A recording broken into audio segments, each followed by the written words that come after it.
65.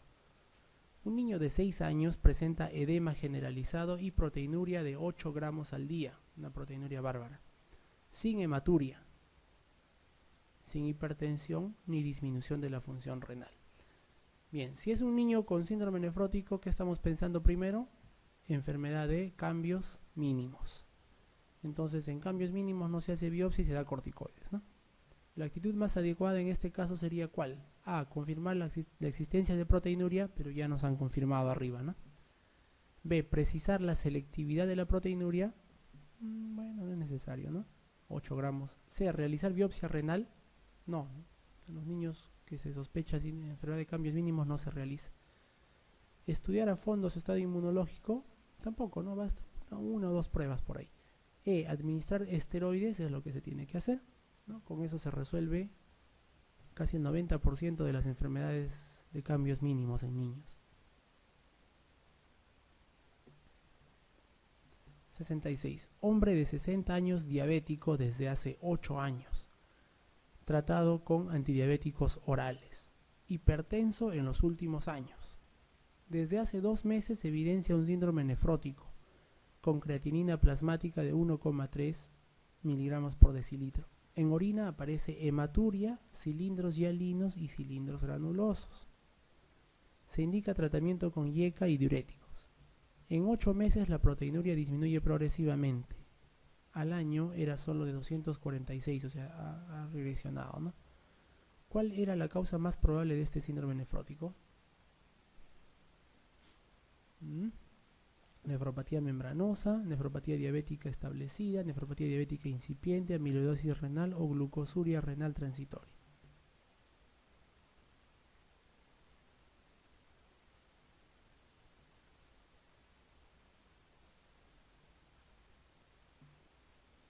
Bueno, hay hematuria en la orina, ¿no? Y el problema renal en diabéticos no tiene que tener hematuria, es puro glomerular nada más. Si nos dice hematuria y que, bueno, puede ir mejorando y empeorando, probablemente el tratamiento con IECA haya hecho que disminuya, porque el tratamiento con IECA puede disminuir la proteinuria en todo tipo de proteinuria, como hemos visto en un inicio, ¿no? ¿Cuál era la causa más probable? Entonces volvemos a la nefropatía más frecuente en los adultos, que es la membranosa, ¿no? Era la más probable.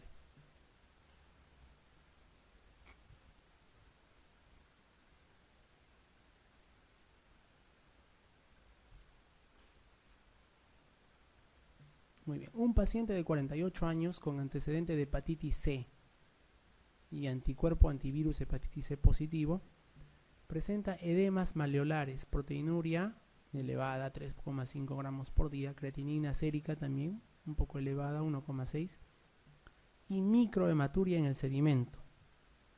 O sea, además de pérdida de proteínas, hay pérdida de sangre.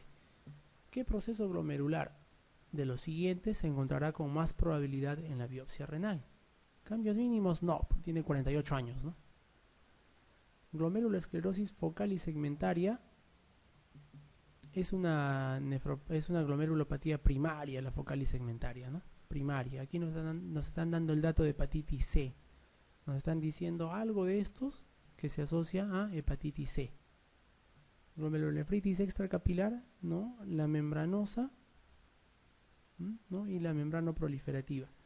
La que es asociada a hepatitis C, dijimos que la hepatitis C suele producir crioglobulinemias, ¿no? Y las crioglobulinemias suelen producir glomerulonefritis membrano proliferativa.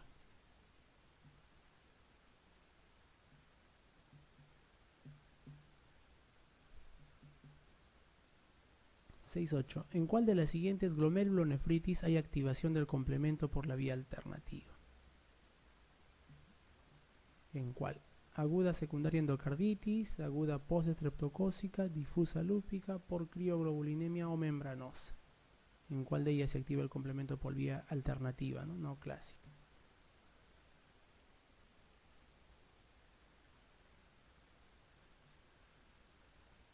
¿En cuál se activa? Aguda en la glomerulonefritis,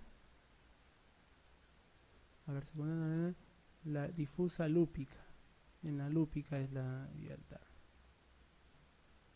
6.9. En un paciente con nefropatía secundaria reflujo creo que ya nos han preguntado antes, que presenta proteinuria en rango nefrótico con niveles normales de albúmina sérica. ¿Cuál es el patrón histológico glomerular habitual? En reflujo dijimos membranosa, ¿no? Que es la más frecuente también en adultos. 70. En un niño de 5 años, en anasarca de 20 días de evolución y con una analítica de proteinuria muy selectiva de 6 gramos en 24 horas, bueno, ya cada que nos preguntan en 5 años tenemos que estar pensando en cambios mínimos, ¿no? Sedimento urinario normal, dice, o sea, no hay glóbulos rojos ahí. Hipoalbuminemia e hiperlipidemia, o sea, todo el síndrome nefrótico, ¿no? Acompañando a una creatinina plasmática de 0,6, no está elevada. El diagnóstico más probable será ¿cuál? Nefropatía de cambios mínimos, la B.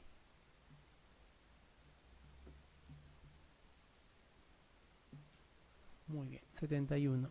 La hipocomplementemia, o sea, complemento bajo, persistente, acompaña generalmente ¿a cuál de ellos? Membranosa idiopática, membrano proliferativa, enfermedad de Wegener, nefropatía IgA o esclerodermia. La hipocomplementemia persistente suele acompañar a la nefropatía de IgA. De todas las que están acá. En cambio las otras puede presentar hipocomplementemia, pero cuando están más activas, ¿no? 7.2. En el síndrome nefrítico agudo, un dato importante en el diagnóstico de glomerulonefritis aguda postinfecciosa es ¿cuál? A. Presencia de una anemia microcítica, elevación de urea en sangre, hipofosforemia moderada, descenso temporal del complemento o aumento persistente de IgM. Miren, un dato importante en el diagnóstico de glomerulonefritis postinfecciosa, ¿no? Es el descenso de la temporal del complemento, que después solito revierte, ¿no? Solito va a regresar a sus valores normales el complemento. 7.3. ¿Cuál es la presentación más frecuente de la nefropatía por inmunoglobulina A? ¿No? O enfermedad de Berger, ¿no? Dijimos que eran las hematurias recurrentes, ¿no? Hematurias aisladas recurrentes. Es la forma de presentación más frecuente de esta nefropatía por IgA. No se confundan con la IgA porque, o sea, la enfermedad de Berger es una nefropatía por IgA, pero cuando nosotros hablamos de Heno-Schönlein también nos estamos refiriendo a la IgA. En Heno-Schönlein también hay depósitos tisulares de IgA, por todo el cuerpo pueden estar, ¿no? Entonces son dos entidades que comparten la inmunoglobulina A. Un varón de 40 años tiene un síndrome nefrótico sin evidencia de enfermedad sistémica, solo síndrome nefrótico. ¿Cuál es la causa más probable de su síndrome nefrótico idiopático? Miren, a varón de 40 años. Cambios mínimos ya no, ¿no? Membrano proliferativa tampoco tendría que tener hematuria también, ¿no? Nefropatía membranosa es la más frecuente en adultos, así que puede ser esta. Amiloidosis puede ser, pero no es lo más frecuente, ¿no? Tendrían que darnos más datos. Glomerulonefritis focal sí causa síndrome nefrótico, pero se asocia a enfermedades autoinmunes. Y dice sin evidencia de enfermedad sistémica. ¿Cuál es la nefropatía membranosa?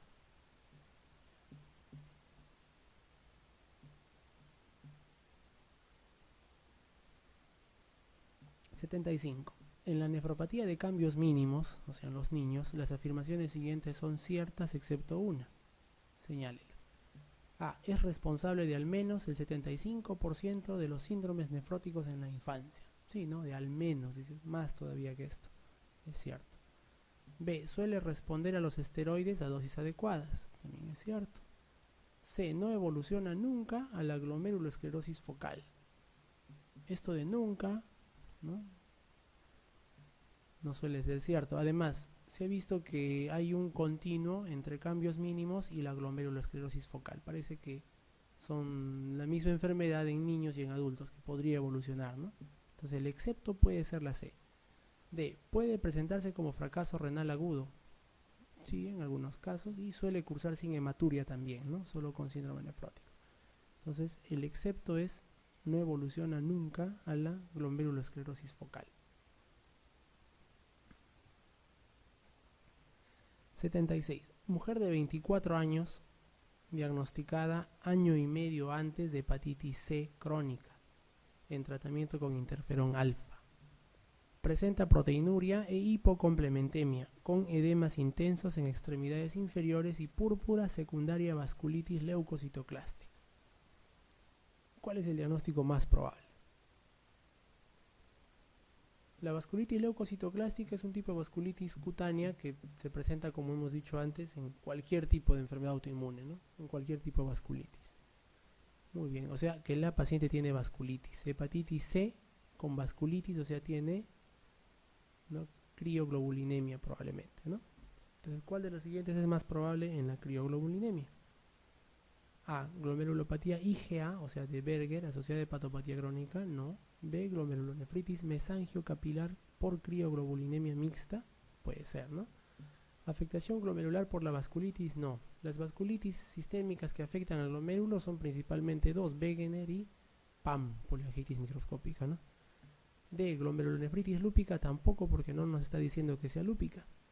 E. Nefropatía intersticial por interferón alfa, tampoco, ¿no? No es así. Entonces, ¿cuál es el diagnóstico más probable?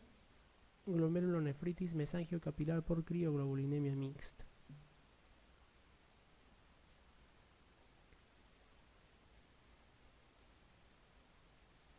(77) Todas estas afirmaciones acerca de la nefropatía membranosa son ciertas, excepto, recordemos que la nefropatía membranosa es la forma más frecuente de glomerulopatía en adultos, ¿no? A. Es una causa frecuente de síndrome nefrótico en el adulto. Bueno, de las causas que hay, digamos que es la más frecuente, ¿no? B. Es una causa frecuente de síndrome nefrótico en el niño. No, es al revés. C. Puede asociarse a tumores sólidos. Sí, puede asociarse a casi cualquier cosa. D. Puede asociarse a fármacos también, penicilamina, captopril, por ejemplo, y también los AINES, antiinflamatorios no esteroideos, ¿no? E. Es frecuente la asociación de trombosis de la vena renal. Obvio, si es que produce síndrome nefrótico, se puede asociar a trombosis. Entonces, ¿cuál es? Excepto, es una causa frecuente de síndrome nefrótico en el niño. Ahí es otro tipo de glomerulopatía. 78. En un niño de 5 años, en anasarca de 20 días de evolución, cada que nos dicen niño ya estamos pensando en cambios mínimos, ¿no? Y con una analítica de proteinuria en 6, creo que esto ya nos han dicho, ¿no? Sedimento urinario normal, hipoalbuminemia, hiperlipidemia acompañado de creatinina plasmática normal, el diagnóstico más probable, nefropatía de cambios mínimos, ya sabemos. 79. En un varón de 10 años, con un síndrome nefrótico, hematuria macroscópica e hipertensión. Miren, hay hematuria e hipertensión. Estamos ante un síndrome nefrítico, ¿no? Y que presenta valores muy bajos de la fracción C3 de la cadena del complemento. Ajá. Bajó el complemento y es un niño de 10 años con síndrome nefrítico.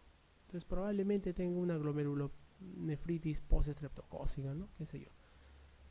El diagnóstico más probable es A. Glomerulonefritis mesangiocapilar membranosa, segmentaria y focal, síndrome nefrótico de cambios mínimos o nefropatía por IgA. ¿No? Lo que nos están diciendo es, en este varón que tiene complemento bajo, ¿cuál es la causa más frecuente de todo esto que tiene, ¿no? La membranosa es la más frecuente en adultos, ¿no? Pero no suele cursar mucho con complemento bajo, o sea, esto lo descartamos. Y alinosis segmentaria y focal tampoco, ¿no? Segmentaria y focal puede cursar con complemento bajo, pero no tanto con hematuria macroscópica, más con hematuria microscópica si es que hay. Síndrome nefrótico de cambios mínimos, no, esto es en niños, sobre todo, ¿no? La nefropatía IgA es la nefropatía de Berger, ¿no? Que suele cursar con síndrome nefrítico. Entonces, el que suele cursar con síndrome nefrítico es este, que suele cursar con hematurias macroscópicas, ¿no? 80. La alteración anatomopatológica más frecuente en la glomerulonefritis rápidamente progresiva es en la rápidamente progresiva: proliferación extracapilar extensa, mesangial difusa, endocapilar, mesangiocapilar o glomerulosclerosis difusa, ¿no? La rápidamente progresiva en realidad puede dar en cualquier entidad, es la que se conoce también como semilunas o increyendo, ¿no? Y en este tipo de glomerulonefritis suele haber depósito y crecimiento del mesagio rápidamente con depósito de inmunocomplejos y todo eso, ¿no? Entonces, de los que tienen acá, la alteración más frecuente, ¿no?, suele ser la mesangiocapilar, ¿no? Alteración mesangiocapilar. 81. Ama de casa, que desde hace varios años presenta enrojecimiento de los pliegues proximales de las uñas de varios dedos de las manos que ocasionalmente le supuran. Bueno, esto acá no es nefrología, ¿no? Pero ¿cuál es el diagnóstico más probable? Dice.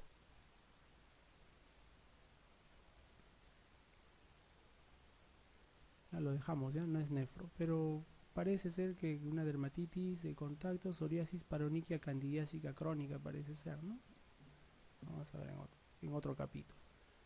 82. ¿En cuál de las siguientes enfermedades renales se encuentra hipocomplementemia? ¿No? Nefropatía IgA, mesangiocapilar, membranosa, no focal y segmentaria del mieloma. Se encuentra hipocomplementemia. Bueno, en la IgA se puede presentar, ¿no? Y en la focal y segmentaria también, menos. Nos quedaremos con la IgA. Menos hay en la focal y segmentaria.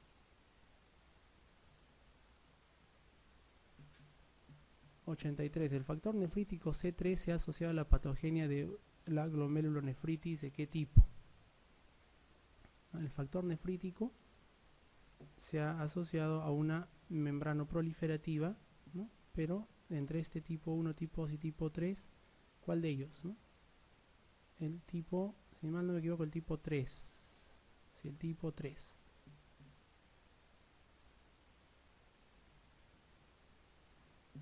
La formación de semilunas dijimos que es una característica de la glomerulonefritis rápidamente progresiva, ¿no? Es característica de la glomerulonefritis difusa endocapilar, difusa exocapilar, membranosa o membrano proliferativa, ¿no?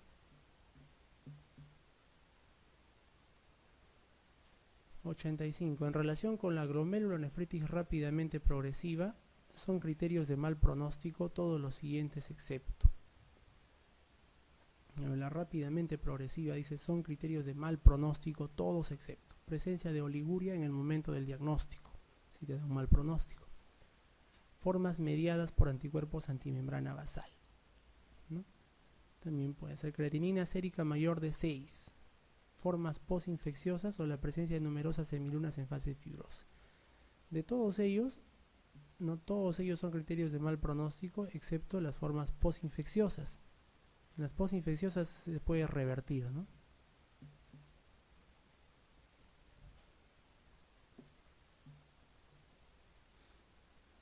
Bueno, la 86.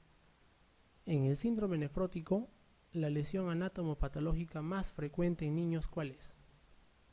La enfermedad de cambios mínimos, ¿ya? Super repetición ya. 87. En el síndrome nefrótico, la lesión anatomopatológica más frecuente en adultos, ¿cuál es? La membranosa, ¿no? Es la más frecuente en adultos. 88, esto es anatomía, ¿no? Los vasos rectos verdaderos se originan a partir de ¿dónde? Dice arterias interlobuliares. Entre los lobulillos se producen pues estos vasos rectos que bajan a nutrir a los túbulos, ¿no? Por eso que los túbulos reciben la sangre después de que ha pasado por el glomérulo recién. 89. En relación con la glomerulonefritis membranosa, son criterios de mal pronóstico los siguientes excepto. ¿Cuál de ellos? A ver, edad adulta, sexo femenino, insuficiencia renal, HLA-DR3, HLA-DR8. Son criterios de mal pronóstico todos excepto el sexo, ¿no? Sexo no es criterio de mal pronóstico.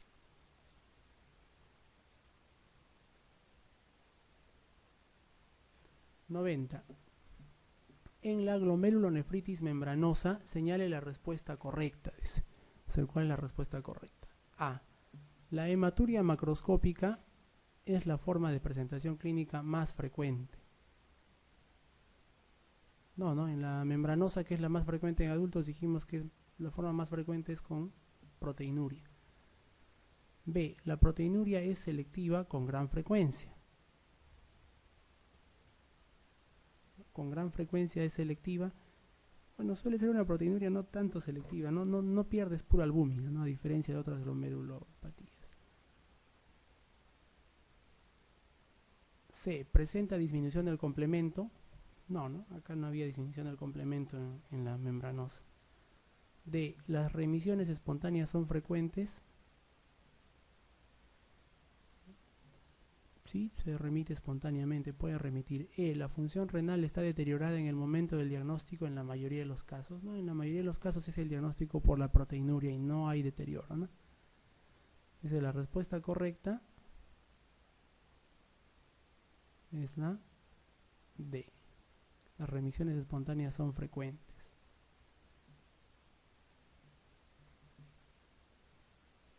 (91) En la enfermedad de Berger, señala la respuesta correcta. Como hemos estado viendo anteriormente, la enfermedad de Berger es la glomerulopatía por IgA, ¿no?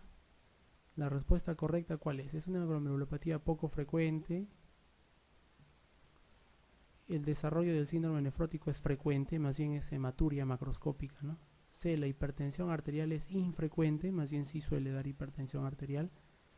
D. La IgA sérica está aumentada. No necesariamente, no es el depósito de la IgA. O E. El complemento está descendido. La correcta es esta, ¿no? El complemento suele estar descendido en la enfermedad de Berger. 92 de nuevo. La enfermedad de Berger. Son signos de mal pronóstico todos los siguientes excepto. A. Edad tardía al diagnóstico. Dice frecuentes episodios de hematuria. Cuanto más frecuentes sean los episodios, es mal pronóstico. Síndrome nefrótico. Si se asocia a otra enfermedad con síndrome nefrótico, sí es mal pronóstico. Presencia de hipertensión también.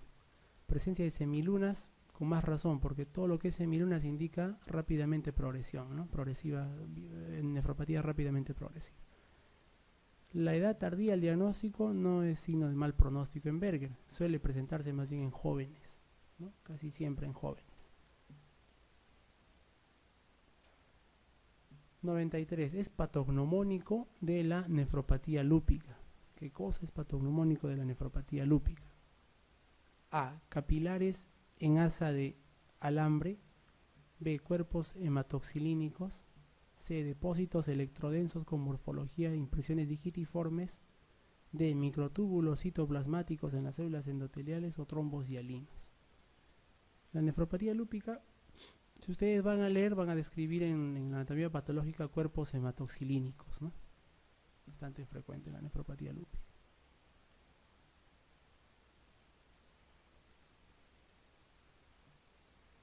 (94) El patrón histológico inicial de la nefropatía lúpica se caracteriza por inicial, o sea, el patrón histológico cuando se inicia la nefropatía lúpica.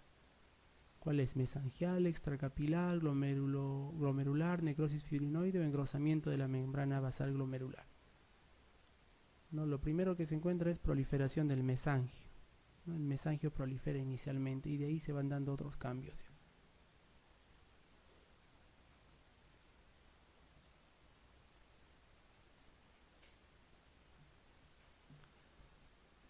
95. El patrón inmunológico de, dice, títulos altos de anti-DNA debe ser acá. Inmunocomplejos circulantes con descenso de C3 y C4. ¿No? Si hablamos de anti-DNA estamos hablando probablemente de lupus, ¿no? Inmunocomplejos circulantes con descenso de C3 y C4 nos están indicando además que ese lupus está activo. En ausencia de actividad extrarrenal de la enfermedad, ¿sí? Se ha correlacionado con la presencia de una de las siguientes lesiones en la biopsia renal de los enfermos con lupus.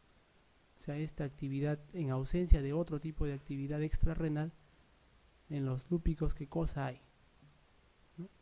Enfermedad por cambios mínimos, no, pues esto es en niños, ¿no? Glomerulonefritis mesangial, tampoco. Proliferativa focal y segmentaria, no. Aquí es la proliferativa difusa. La respuesta es de este tipo, la glomerulonefritis proliferativa difusa.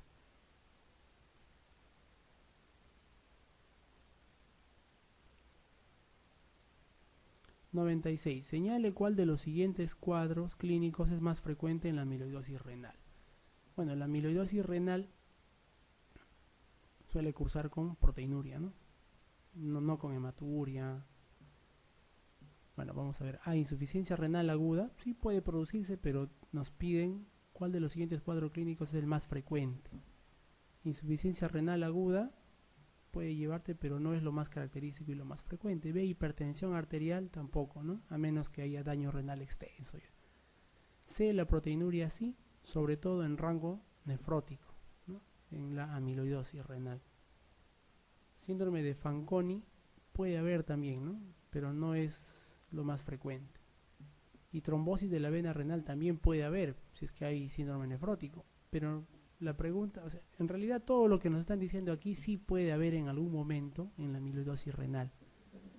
Sino que la pregunta va hacia cuál de los cuadros clínicos es el más frecuente, ¿no? Y el más frecuente es la proteinuria.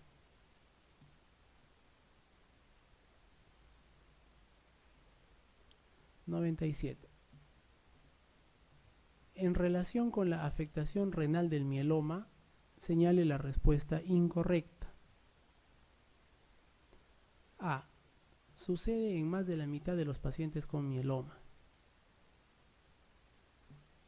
Más de la mitad se enferman con afectación renal. Sí, ¿no? Una gran parte de los pacientes con mieloma múltiple inclusive mueren por insuficiencia renal o por sus complicaciones, ¿no?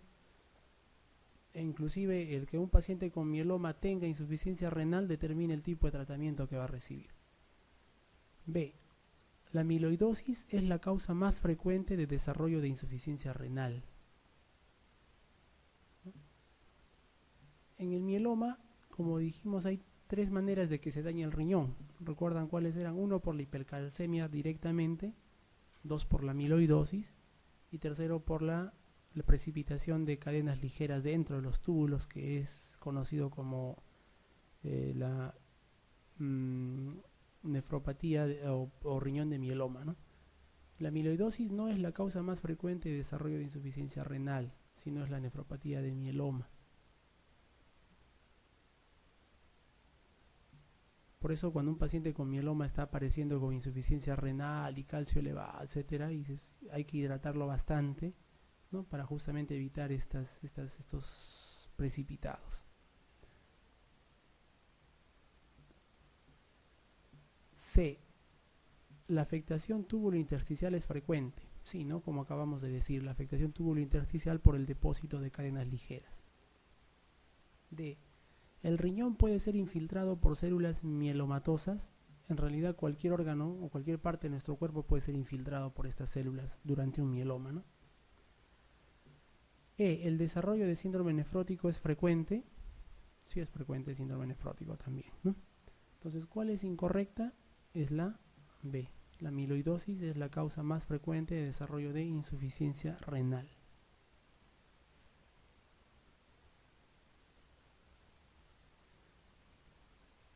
(98) En relación con el síndrome de Goodpasture, de nuevo Goodpasture, señale la respuesta incorrecta.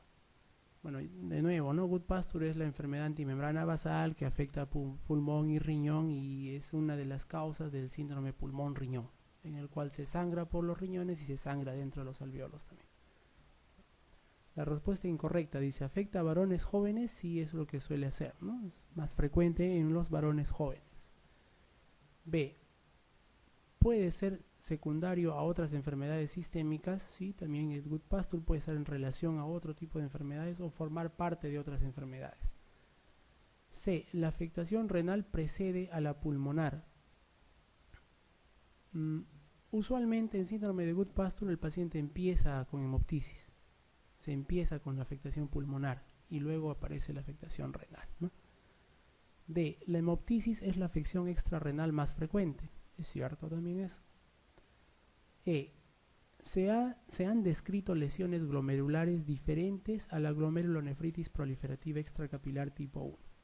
Bueno, sí, pues se han descrito diferentes tipos de lesiones glomerulares ahí, ¿no? Por el depósito de los anticuerpos antimembrana basal. ¿Cuál es la incorrecta? Que la afectación renal preceda a la pulmonar, ¿no? Generalmente es la pulmonar la que precede a la renal. Ahora, en nuestro medio, todo paciente que llega con hemoptisis es tuberculosis hasta que se demuestre lo contrario, ¿no? Pero como ustedes están viendo, hay otras causas de hemoptisis también, ¿no? Esta, la Goodpasture, el Wegener, ¿no? George Strauss puede presentarse con hemoptisis también. 99. En la nefropatía de la enfermedad mixta del tejido conectivo, señale la respuesta correcta. Muy bien, la nefropatía mixta, la enfermedad mixta del tejido conectivo no suele cursar mucho con nefropatía. Un poco más raro. El lupus sí, casi todas las lúpicas van a acabar con nefropatía, ¿no? Las vasculitis también son muy frecuentes que cursen sobre todo el Wegener y PAM. Pero nos dice en la enfermedad mixta del tejido conectivo, señale la respuesta correcta. A. La presencia de nefropatía es frecuente. Falso, no es muy frecuente. B. El síndrome nefrótico agudo es la presentación clínica más frecuente. Tampoco. C. La glomerulonefritis membranosa es la lesión glomerular más frecuente. Recuerden que la membranosa es la más frecuente ¿en qué? En adultos, en todos los adultos en general, ¿no? Entonces, esta es la respuesta correcta. D. El desarrollo de insuficiencia renal es la norma de la evolución en estos pacientes. No, más bien no es la norma, ¿no? En la enfermedad mixta no, muy pocos presentan insuficiencia renal. E. Son resistentes al tratamiento con esteroides. En realidad la enfermedad mixta del tejido conectivo se maneja muy bien con dosis bajas de corticoides. ¿Cuál es la respuesta correcta? La C, ¿no?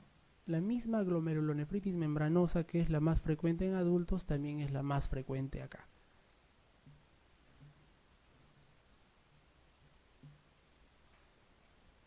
Y bueno, la última, ¿no? 100. ¿Cuál de los siguientes patrones inmunológicos se ha correlacionado con una menor incidencia de nefropatía en los pacientes con lupus? Menor incidencia de nefropatía, dice, ¿eh? A. Títulos altos de anti-DNA y descenso de C3 y C4. No, más bien esto se correlaciona con daño renal. B. Títulos elevados de anti-DNA, IgG fijadores de complemento, que es más o menos lo mismo que decir se va a descender el complemento C3, C4, también se ha relacionado con mayor daño renal o mayor incidencia, más bien. La C. Relación DNA, IgM, IgG elevada. Esto también se ha relacionado con más actividad y más daño renal, porque recuerden que la inmunoglobulina M es la aguda, la que aparece más rápidamente, ¿no? Si la aguda está más elevada que la IgG, que es el anticuerpo crónico, también esto se ha relacionado a mayor aparición de daño renal. D. Anticuerpos anti-SM positivos y anti-RNP negativos. Sí, ¿no? Anti-SM positivos se han relacionado también a insuficiencia renal o a nefropatía. E. Anticuerpos anti-RO y anti-LA. ¿A qué se han relacionado anti-RO y anti-LA más frecuentemente? Al lupus neonatal, ¿no? no tanto a incidencia de nefropatía. Entonces, menor incidencia de nefropatía, o algunos le llaman inclusive anticuerpos protectores de nefropatía en lupus, la presencia de anti-Ro y anti-La.